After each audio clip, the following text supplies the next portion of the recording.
Welcome to the Accidental Experts podcast. I'm your host, Bryce Hamilton. I'm a licensed clinical social worker and a child and family therapist. I have been in practice for over 15 years, and I'm also a mom of 4. So I know the challenges both professionally and personally. I'm so glad that you're here today to grow your parenting toolbox. Please come as you are and be ready to learn. My goal is to make you the accidental expert so that you can raise healthy humans. Hi, everyone. Welcome back. I'm so glad you're with us today. So we are going to talk to a special guest. Her name's Miriam Mandel. She is a physician, a pediatrician, but she's also a coach for teens and parents. And one of the things that she specializes in is helping navigate vaping. So she's going to talk to us today about vaping, what we need to know, and the dangers and how to support our kids. With that, let's get to Dr. Mandel.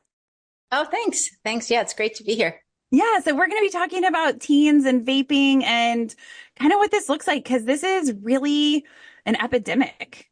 Mm-hmm. Yeah, it's real big in the high schools, middle schools, and actually I've had some elementary school clients. I don't know if you have. Have you had any elementary school clients that? So I haven't. So here where I live, we sometimes have sixth grade in elementary school. And I did have a sixth grader who was part of an elementary school, but I haven't had younger than that before. But it's scary to have this young of kids attracted to vaping. Yeah. Yeah. And I find that I think it's the biggest problem is in high school where there's the most activity, and it's just kind of, it's almost like just the norm. And especially on college campuses as well. Like I have my son is in high school, my daughter's in college, and she's in Chicago, and she said she said more people smoke on campus, like they smoke cigarettes, but fascinating is very popular, people with them everywhere. Yeah. So let's start with kind of talking about like, what is vaping? Because I think some parents, we don't even really understand what vaping is and how it works and what's in it. Can you tell us about that piece? Yeah. It's basically just a device that has some basic, and now remember, they're changing all the time, right? These devices are changing all the time, but basically there's a mouthpiece, there's a tank, there's a heating system. So what's going on? And there's like you could actually put some liquid in it, or you could put cartridges in it. They're either disposable or they're reusable. So there's many different types. There's the mods, which are where you could actually change the different features on it. And then there's the regular disposable, the electronic ones that actually look like a cigarette, which is like the first generation. Don't see many of those anymore. Then there's the Juul, where they're just like that thin, flat. I don't know if anybody has seen a Juul. It's like a thin, flat. They look like USB drives when they get rid of them. But it's basically just a device where you have a heating element and some liquid, and there's about 99% in the United States have nicotine in it, with a bunch of other chemicals in that to help dissolve and get those elements into the lungs, right? So that's where the heating element comes in. Yeah. So it's kind of like a cigarette, but an electronic version of that. Yeah, except that it doesn't have tobacco, and it doesn't have the tar, which cigarettes have. And I think that's probably why people think that it's so much healthier than cigarettes. There's that misconception of that vaping is benign. It doesn't really cause any problems. I think that's probably where it first started, is that it doesn't have tobacco. It does have nicotine, which is in general it's not a carcinogenic. It doesn't, nicotine is not necessarily it's not the bad part of the vaping. It's the addictive part of the vaping that keeps the kids coming back, but it's not the dangerous part of it. What is the part that you would say is like the dangerous part of the vaping? In these pods or in this liquid, that you need a solvent to get those things to a heating point to get into the lungs. So there's different solvents in there. There's different toxins. There's different carcinogens in there that have you ever heard of popcorn lung? Yes. So yes, I've seen it. Yes. Yeah. So diacetyl, which is actually popcorn lung, is something that is used in flavoring. Supposedly it's safe to take by mouth, but when you heat it, it can cause all sorts of problems in your lungs. So there's something called bronchiolitis obliterans, which is in medical literature. Me doctors know about it, but that's popcorn lung. Mm-hmm. So they found out why that was happening with this vitamin, the vitamin E. There was some association with that, and they were able to take that out. But there are different chemicals in those pods that, when heated, become toxic and become carcinogenic. So there's, when it's not heated, they're not as dangerous, but when they're heated, that's where the problem comes in. Yeah, that makes sense. Yeah, because they're probably not really researched in the heated form, because if somebody is taking something. Yeah, because you know what it is? It's the flavorings. And there's so many. I think there's over 7,000 different flavors or something crazy. Yeah, like crazy amount of flavors. So what they're doing is they're testing it with AI, and they're finding that there's at least some, in all those flavorings, there's some toxicity in pretty much all of them. Yeah. Wow. Yeah. So because there's so many, they can't, and there's so many chemicals in there. So, and there's so many different flavors, so they can't do it all. It would take too many years to do that. So they're doing it with AI. Yeah. That's how but still it's a slow process. So there's so many unknowns that we just don't know yet with some of the, with various different flavors and products. Yeah. So when we say, like, I'm thinking about this, like, lots of kids will use different vernacular around this vaping part. So they'll say, like, and I want to just like clarify. So like, our e-cigarettes and vape pens and carts, like, there's a lot of different words that they use. Is all of that in relation to this, or are there some of those things different? It's all in relation. The carts are actually the cartridges. Okay. So there's vape juice, they call it. I mean, there's so many different terminologies, like vape juice. They're cartridges or they're refillables. People are vaping marijuana now too. You can vape marijuana in different forms. But for the purpose of this discussion, we'll kind of just stick to nicotine. That marijuana is a whole different animal with teenage brain. Yeah. And a lot of these things, like, I feel like with vaping, I really, so actually, before I go over there, to answer your question, yes, in e-pen, vape pen, vapes, mods, they're all different words to describe a vape.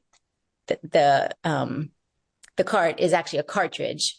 It's called they use that as cartridge. So the little refillables, Yes.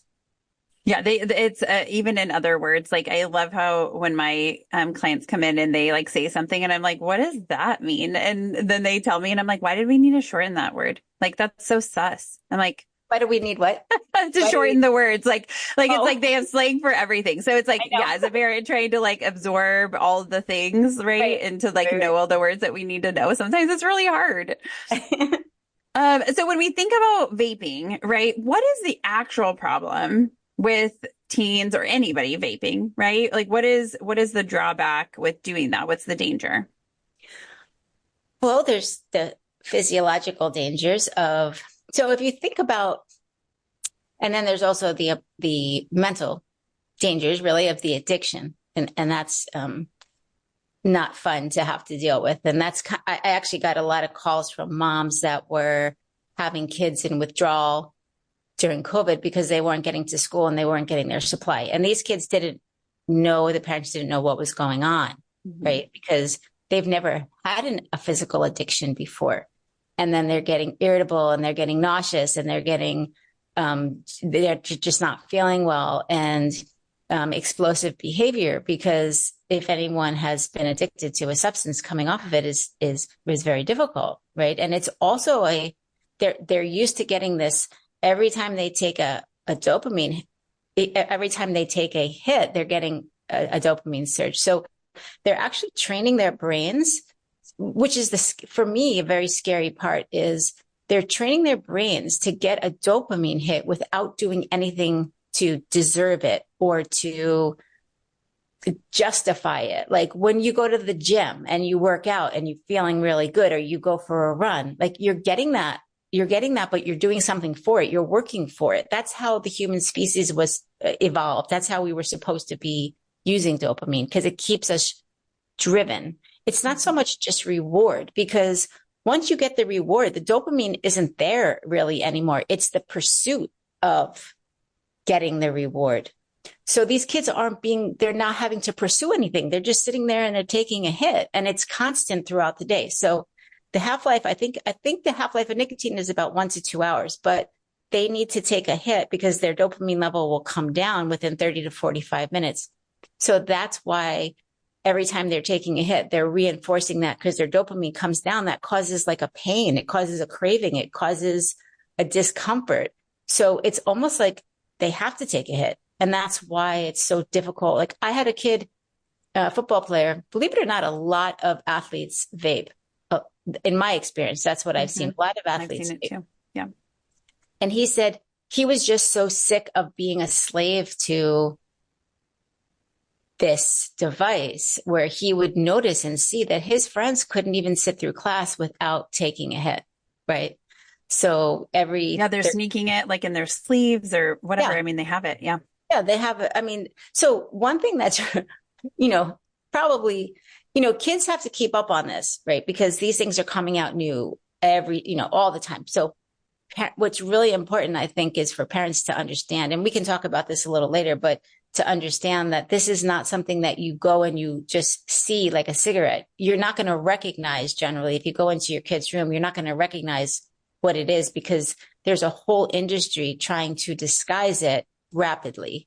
So parents don't find out, and that this is like the kid's thing, and then they can sneak it a lot more easily, which, for a kid is great if they're, doing it and they are getting away with it. They think that it's great, but in the long term, it's really just going to hurt them. Yeah.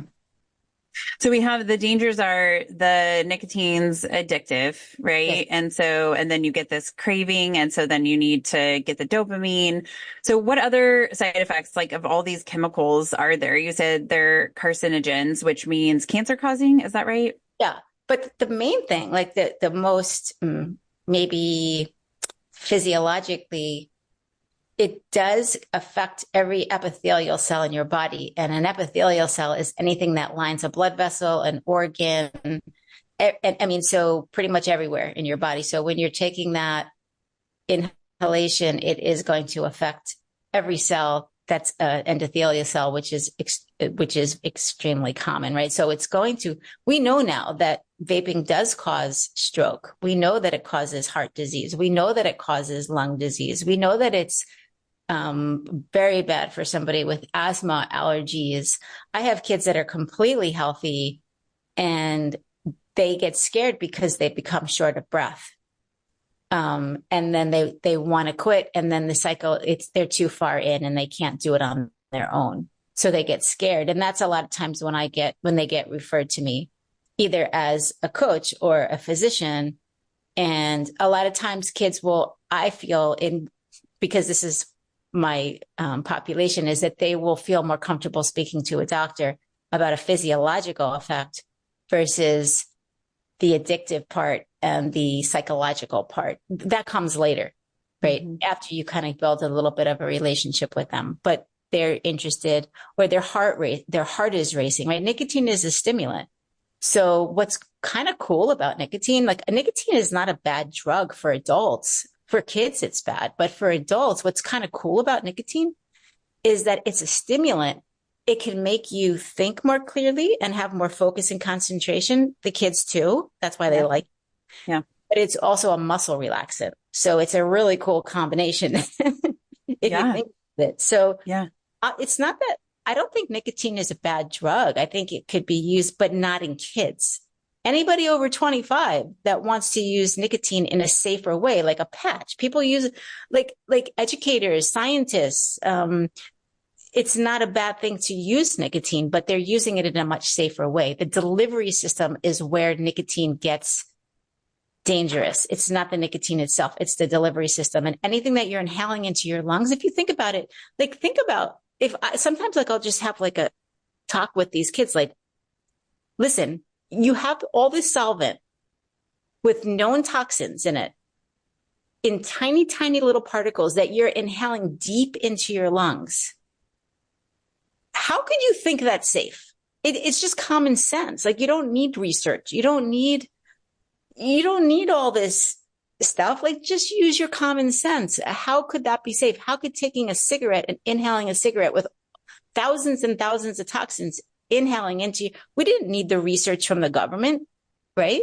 I remember thinking this as a little kid, like, it doesn't make any sense. How could that be safe? And I did smoke when I got older. So it's not like I was like, above all that. I did smoke, and I loved smoking cigarettes, but I found I started exercising, and that was the end. And I knew I started to run, and I knew that I would never smoke again, because I wanted to run and exercise for the rest of my life, because it was such a better feeling, that those endorphins and the dopamine was just so much better in that respect than through a cigarette, Yeah.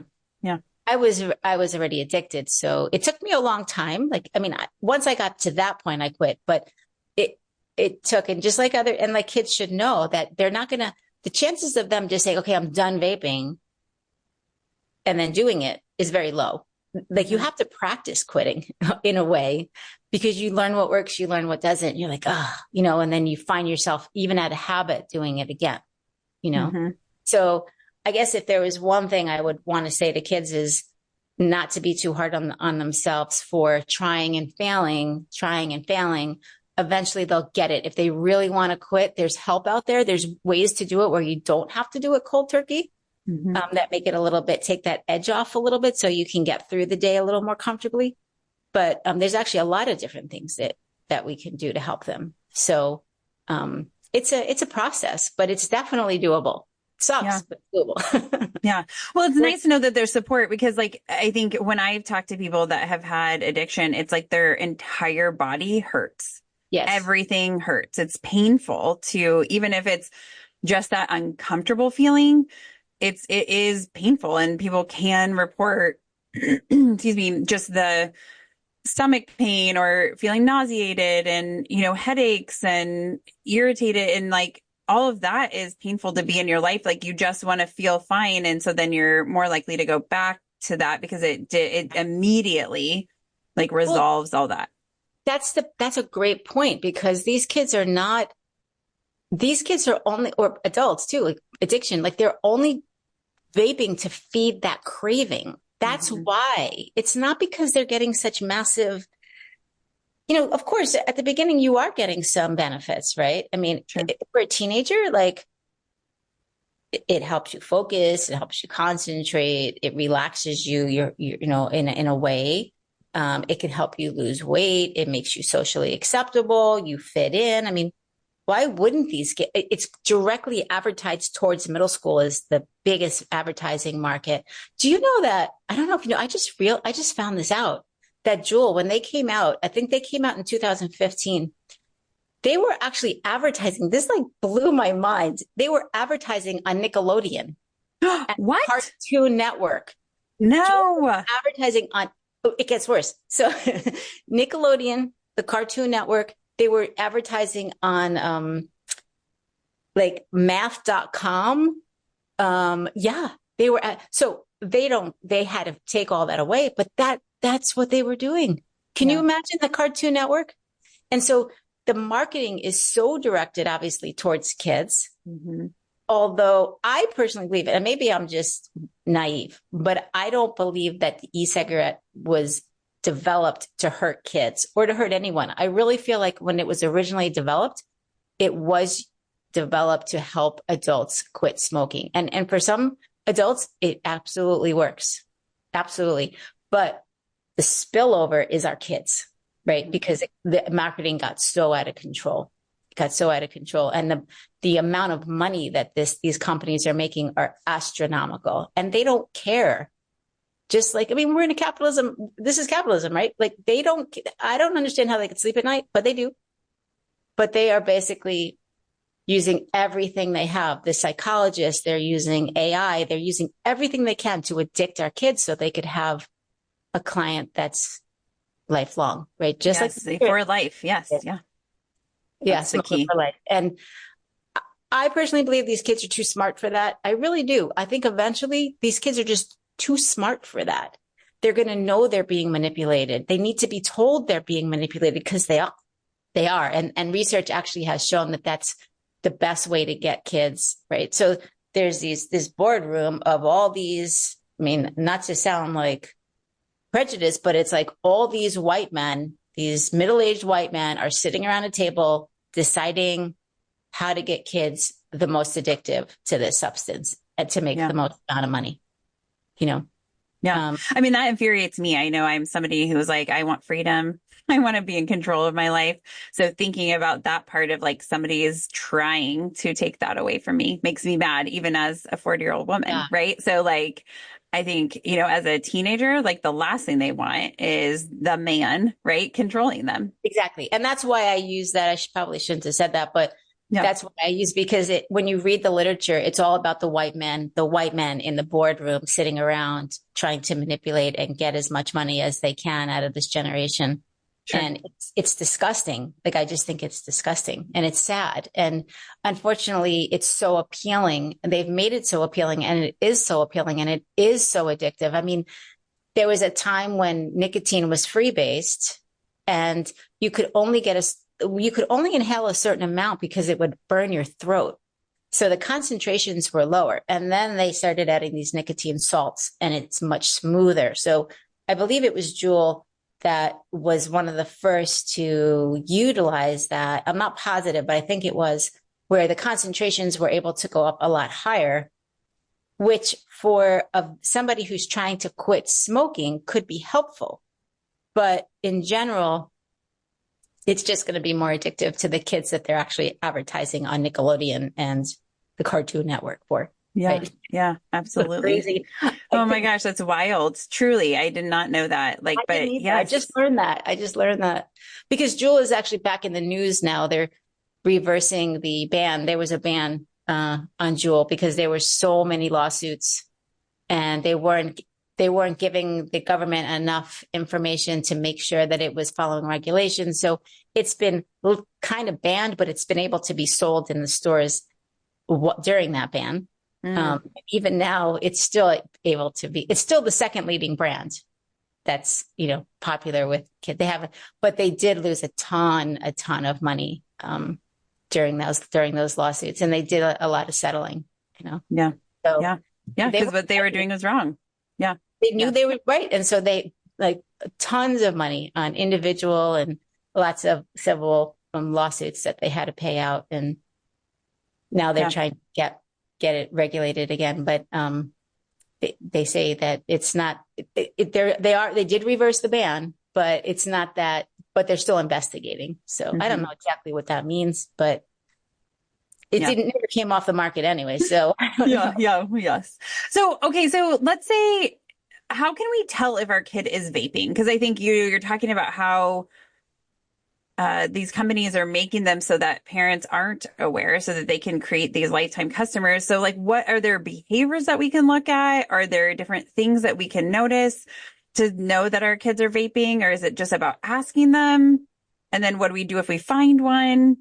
I think it's really important for parents to be aware of what these vape pens and these mods look like. And they could do that. I mean, even just go into a vape store and educate yourself on they are sleek looking. They are cool. They're really cool. Some of them are really cool looking. Like they're in the age of like the iPhone, right? They're sleek. They're small. They're, you know, some of them, like the mods are a little bit bigger, but they're very well designed that you can put stickers on them. I mean, you can decorate just like a phone or like the water bottles that the kids are doing. That's so popular. They can do things like that. Knowing what to look for, I think, is really important. Unfortunately, some of them actually look like real pens and actually function as pens and highlighters. They actually have a dual function. There are some where I think you had mentioned, but they could vape from their sweatshirt, the drawstring be a vape. Unfortunately, with these mods and with with the smaller ones, the ones that aren't being able to be regulated, they don't have as much vape. Some of these mods, you can get like an extreme amount of vape, an extreme amount of flavor. Like that's why they modify it. But I think it's really just knowing what to look for, educating yourself and speaking to the kids, if they do find something like not like punishment doesn't work. It's just not going to work. Right. Mm-hmm. I mean, I think some kids would suppress it or hide it more because they're afraid to get in trouble. But if they are like, personally, I think the best way to approach that is really with curiosity and with kindness and compassion. Like these kids, most of them, not all, not, I would want to say most, many of them actually do want to quit. They just don't know how. Mm-hmm. So if you do catch or you see something, which, like I said, it's a little bit more difficult to actually find something. Although I find that with boys, it's a lot easier than to catch. Girls are a little better at hiding their stuff. But boys sometimes will fall asleep with it or they'll keep it plugged in somewhere. And then the parents, even though it doesn't look like anything they might recognize, if they know what to recognize, they may be able to see it. So really with curiosity, like, what is it that you like about it? Like, what is it that you don't? Like, what do you wish you would have known before you started? Like, I personally think that, and this is something that I'm trying to work on, is getting groups of parents and kids that want to quit, like maybe friend groups that actually want to quit and adults that are on board and having a support for them, having accountability, having education, having open discussion to get these kids to really be able to quit and have the peer support. Because it seems like when kids are able to quit together, it makes it easier. Oh, definitely. Yeah, totally. Yeah. Well, and I think that's how we've done things in the addiction world for other substances too, is like having support. I mean, that makes all the difference. Having people know, having people understand, having people wanting to help us. And also if we fail, being there to continue to support us. Yeah. Yeah. I like what you said, because that's, I think, a big part of it. These kids want to quit, but they don't think anybody else does. And they don't think that they would be supported in that quitting, right? Mm-hmm. Especially, I find that, so sometimes like I've been the intermediary between a child and a parent where the kid doesn't want to tell their parent, but they'll come with me and I'll tell the parent. Mm-hmm. And I've never really had a bad experience with that. I've never had a bad experience. I mean, the parents want their kids to get help. And so that's just the first step, admitting that they have a problem, right? And then telling me, because I'm just telling them the facts. I'm not judging them at all because I see it all the time and I get it. I've been a smoker. we all have our own addictions, right? We're human. Yes. But I think when you approach it that way and have parents like actually talk to their own kids about their own addictions, like what they wish they could change and what they wish they knew. And maybe we can help each other to get through this, or we can make some kind of a community to help. That's my goal, to try to get that more into the school districts, or at least have the schools support it, because I think that's one of the best ways to get kids to quit, is to do it in groups, Yeah, I think that's great. Support. Yeah, absolutely. So how do we talk to our kids about vaping? So like we have lots of young kids, and I think, in my practice, when I think about anything that we have an opportunity to educate our kids around, the sooner we're talking about it, the better. But like, what else do we need to say around vaping? Like, what do you hear that kids wish they would have known, or how can we talk to our kids about vaping and the dangers to maybe prevent them from doing it? Prevention, I mean, obviously I think is the best. But unfortunately, when I see kids, they're usually not always. I mean, I speak to kids sometimes, and then like I have this kid, I love this kid. He doesn't live, I talked to him on Zoom. He doesn't live in my state, but he was going through a difficult time. He had some issues with bullying and through high school. And now that he was getting a little older, he was starting to get a little bit more self-confident when he got into his next year of school. And he actually talked to me about it. He's like, I really want to start vaping. Like, I just really want to start vaping, because he was starting to feel like he wanted to try to fit in a little bit, you know, and it's so understandable, right? Like I said, like, why wouldn't these kids want to? Like it, it appeals to so many of the things that they're looking for in adolescence. Yeah. They think short term, right? Short term, it may, but being able to educate him and even my own kids, like I know, like my son would love to smoke pot, but he is not going to because he knows that he's going to wait until he's older. Like, because we've had all these talks. He's seen me have these discussions with other kids. He's seen other kids suffer, you know, just through some of the things that I've told him. But some of my clients, it's like, I'll be able to talk them through that and get them to see that they are just setting themselves up for a major crash, you know, to become addicted to a substance like that, that is so, so, so addictive, you know? Yeah. They're going to lose their freedom. And that's what I emphasize. I like to try to emphasize, because I hear that from a lot of the older kids, is that they just want their freedom back. They're so sick of being a slave to this device. But that doesn't come right away. At first they love it, but that's going to eventually come, you know? I remember feeling, even though I love smoking, I remember feeling that way too. It's disgusting, right? It's dirty. It smells. Although vaping doesn't have any of those downfalls, right? It smells good. Sure. But bottom line is, short term, it may make them feel better because of all those advantages we talked about as a young person.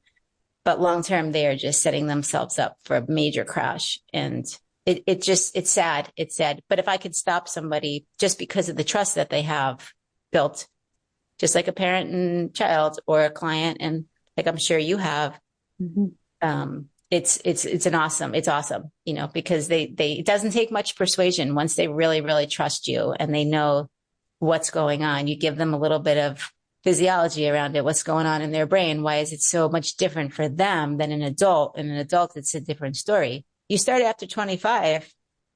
You want to smoke pot after 25, or you want to do things after 25, you have a much less likely risk of getting addicted. But these young brains, right? And actually, I did a post on LinkedIn today about that, about how kids and teenagers learn so much faster than adults because their brains are just so primed, and they're looking for the next learning opportunity. And addiction is a type of learning. So they're going to grab onto that a lot faster. Those neural circuits are going to be developed and solidified faster, which is going to prime them for further addiction when they get older. And that's another thing that's, I think, really important for kids to know, you know, not so much parents, because that will scare them, even though they should know that, but they're going to use that as ammunition to kind of make that kid be like, whoa, like it's too much. Like they're like, stop yelling, you know, like I'm not stupid. These kids are not stupid. You know, they're not stupid.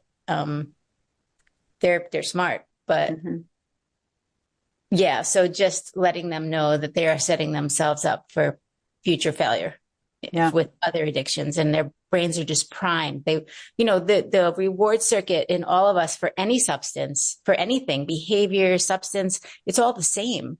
So these circuits are being built in the same circuit. Like they're all being, these neuron connections are being built in that same reward pathway. We use the same reward pathway.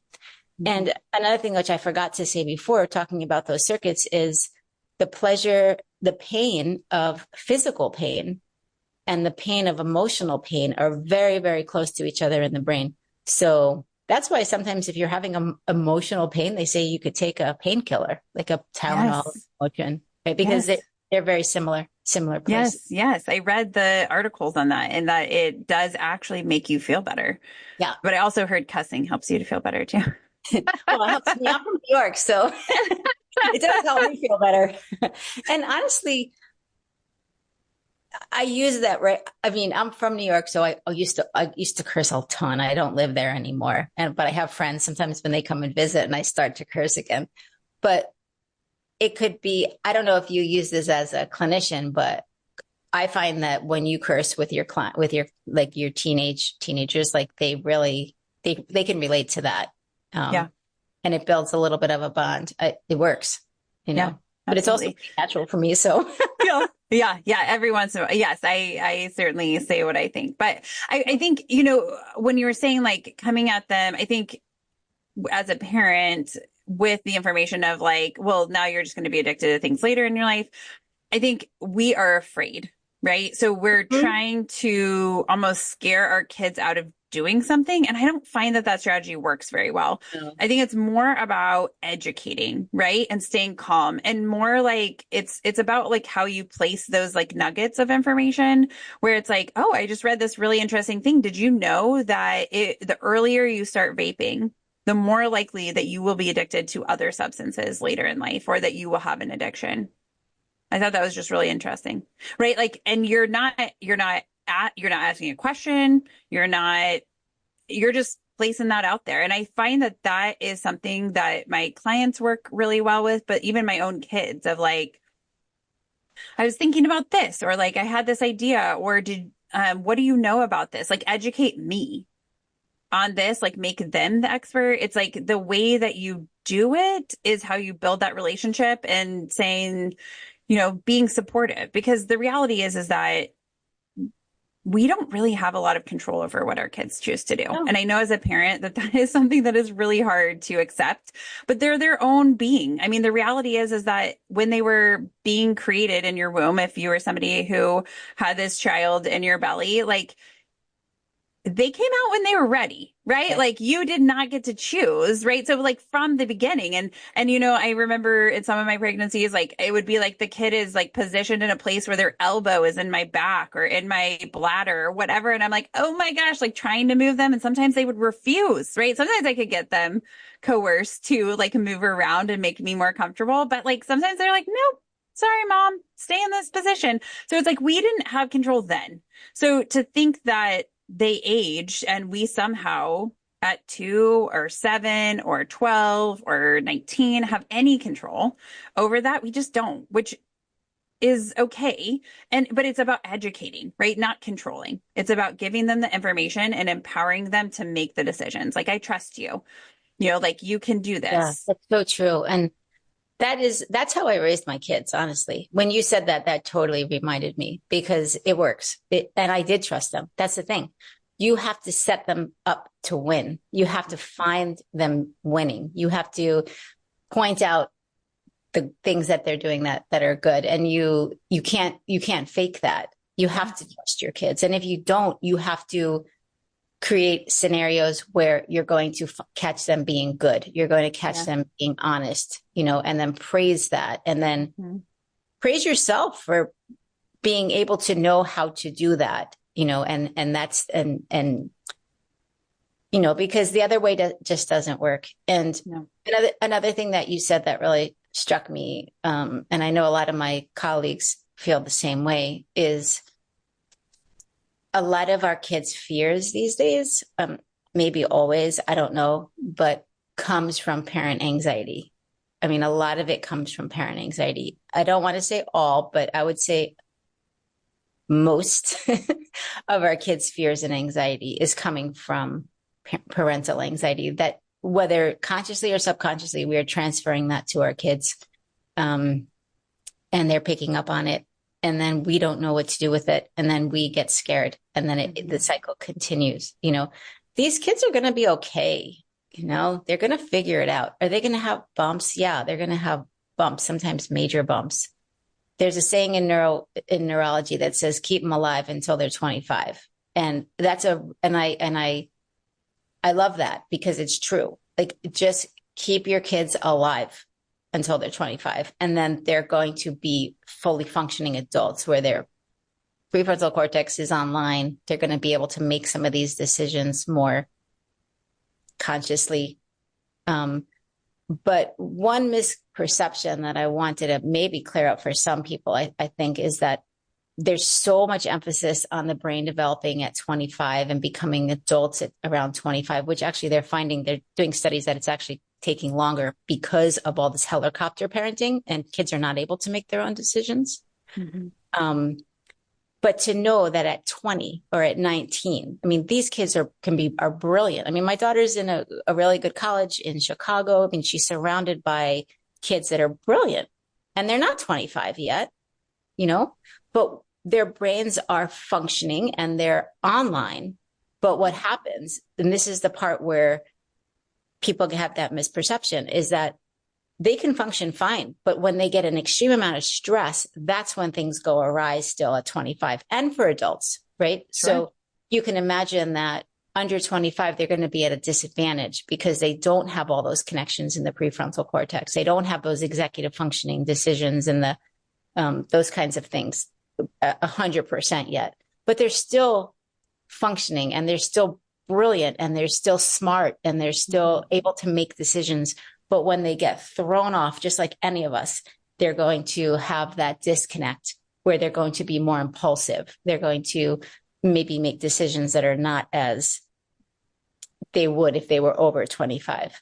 Sure. But it's not that they're, subpar at under 25. Sure. So I think that's an important thing for people to know because they're still smart kids. Mm-hmm. They can still make decisions. They might not always make the best decisions, but none of us do, right? Yeah. So just supporting, educating, empathy, compassion with these kids, like curiosity, all these things work, Mm-hmm. So I don't know. I love that because I do think that sometimes we, see a smart kid and they're young. And so then we treat them older or we assume because our kids make bad choices that they're not capable of doing that. Right. And so I think it's a lot of fear, right? On the parent side, right?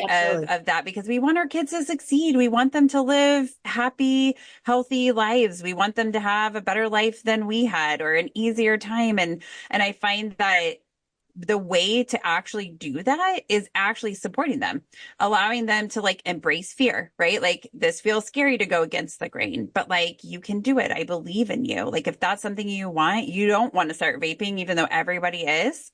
I believe that you can't start if you don't want to. You have a choice here, empowering them to make decisions too. Yeah. And sometimes preparing them. Like I said, my daughter is in school and a lot of people are smoking, vaping, drinking. She doesn't drink either, but she's managed to find people that are similar to her that will come home with her earlier from a party. Once people start getting obliterated, she's done, she wants to go home. So she's found people that will support her and go home with her. Or she found people that don't drink, not many, but she has found some friends. She just finished her first year. But she has found some friends that don't drink, or she found friends that will drink in moderation and then, go home.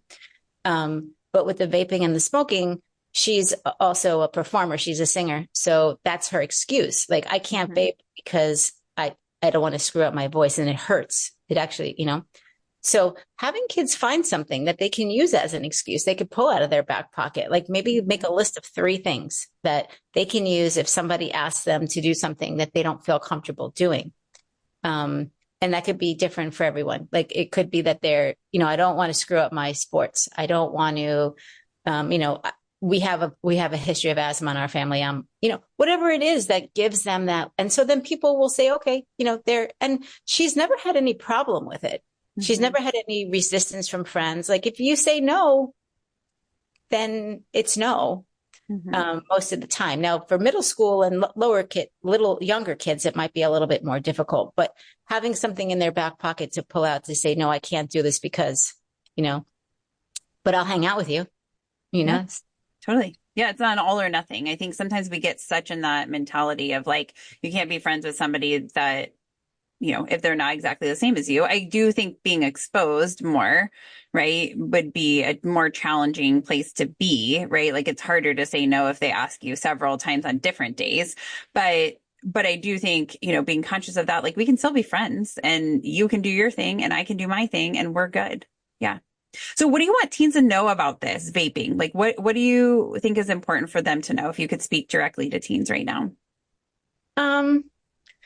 That if they are vaping and they want to quit, there are others around them, believe it or not, that actually want to quit too. And it's possible. And for parents and adults, for kids and parents, that there is so much help out there to make this transition a bit easier.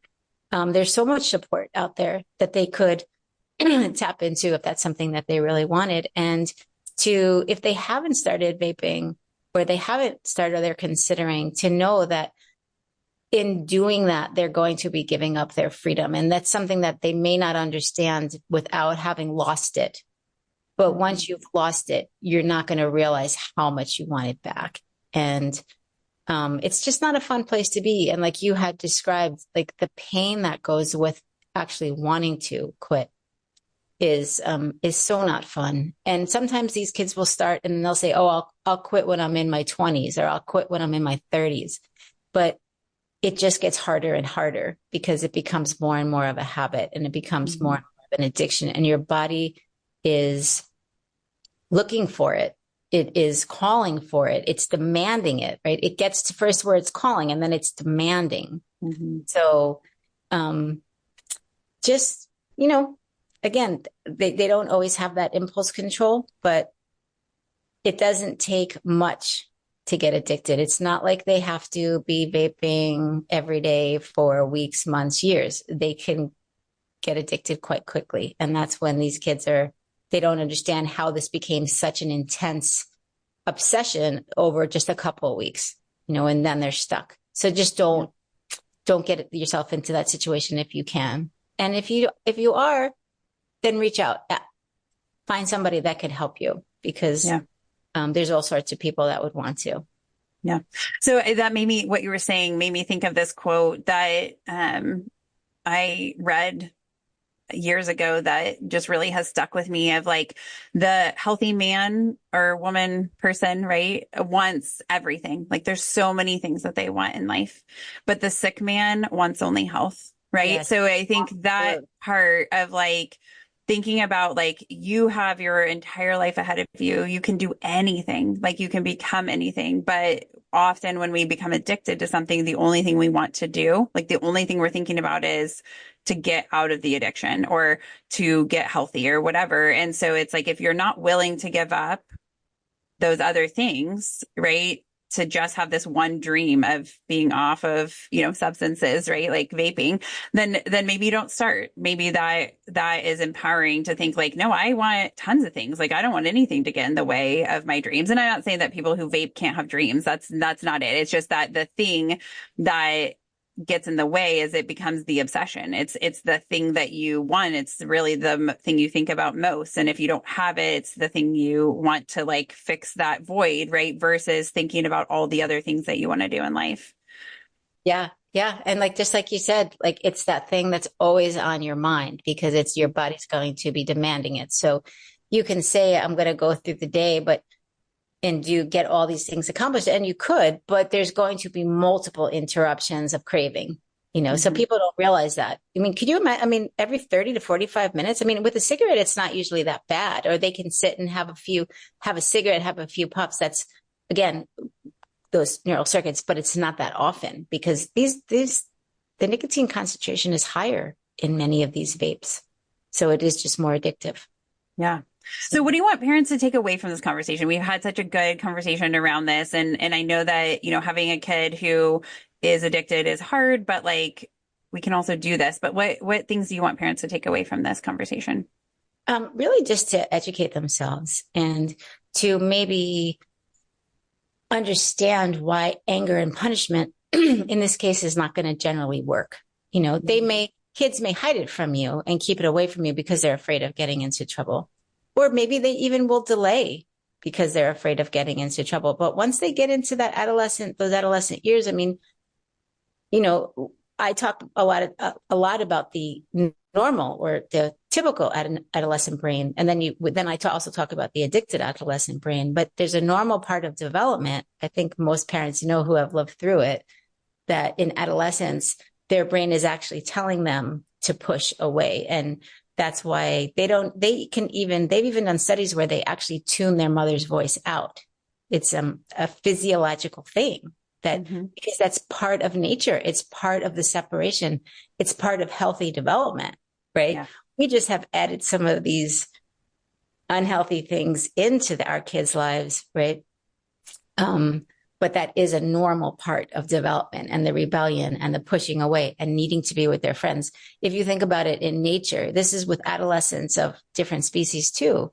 If they're kicked out of the tribe, like a deer, or a wild horse, that means that's life and death. And it's the same for adolescents. If they are kicked out of their tribe, in their mind, this is life or death. So they are going to do whatever they can to keep those bonds stronger than keeping those with you. Mm-hmm. So it's part of you. It's part of the way our brains were developed and are developed. And understanding that may be a little easier to understand and have compassion for what these kids are going through. They're stuck. Like, right? They're stuck. Mm-hmm. It's hard. They're stuck. Yeah. Well, thank you so much for this conversation today. We have so enjoyed having this and being part of the show. Thank you. Yeah. It was great. I really enjoyed speaking to you. Thanks. Thank you so much for joining us today. I don't know about you, but I really appreciated that conversation with Dr. Mandel. So thank you so much for that. I feel like I'm taking a lot away and just like thinking about how I can support the kids in my practice, but also the kids in my own family of like preparing them, having these conversations ahead of time. So I hope that you took away some really important pieces as well. With that, I will say thank you so much for your time today. Please rate and subscribe to our show. Follow us on Facebook and Instagram and YouTube and TikTok, and keep the emails coming. Please continue to send us requests for episode topics to accidentalexperts@gmail.com. Have a fantastic day. Some words from our legal team. The information presented in this podcast is not intended or implied to be a substitute for appropriate professional advice, diagnosis, or treatment. All content, including text, graphics, images, and information contained on or available through this podcast, is for general information purposes only. This podcast makes no representations and assumes no responsibility for the accuracy or information on or available through this podcast, and such information is subject to change without notice. You are encouraged to confirm any information obtained through this program with other sources and review all information regarding any condition or treatment with the appropriate professionals. What we're saying is, yes, I am a real therapist, but I'm not your therapist.